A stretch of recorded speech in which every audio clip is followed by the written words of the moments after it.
Friends మనం సొసైటీని మార్చాలని ట్రై చేస్తూ ఉంటాం.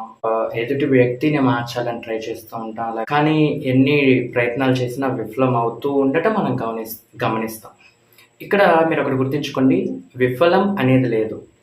మీరు ట్రై చేయాలనే ఆలోచన మీకు వచ్చింది కదా, అప్పుడే సొసైటీలో మార్పు అనేది చేంజ్ అవుతూ ఉంటుంది అనమాట.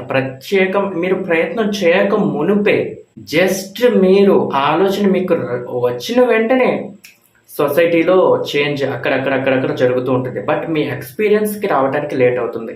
సో మీరు ప్రయత్నం చేయక మునిపే ఆలోచన వచ్చిన వెంటనే మార్పు జరిగిపోతుంది అనమాట. ఎందుకంటే ఇక్కడ ఎవరు ఆలోచించారు? సోల్ ఆలోచించింది. ఆ యొక్క సోల్ నుంచి దానిని ఎక్స్పీరియన్స్ చేసింది. సొసైటీలో మార్పు రావాలి అనే దానిని సోల్ ఆల్రెడీ ఎక్స్పీరియన్స్ చేసేసింది. అందుకే మీకు ఆ థాట్ వచ్చింది. సో మీకు ఆ థాట్ కానీ వస్తున్నట్లయితే సొసైటీని మార్చాలి, సొసైటీ నాకు ఈ విధంగా ఉంటే బాగుండు అని మీకు కానీ అనిపిస్తున్నట్లయితే మీకు వచ్చిన వెంటనే మార్పు అనేది జరగటం స్టార్ట్ అయిపోయి ఉంటుంది అన్నమాట.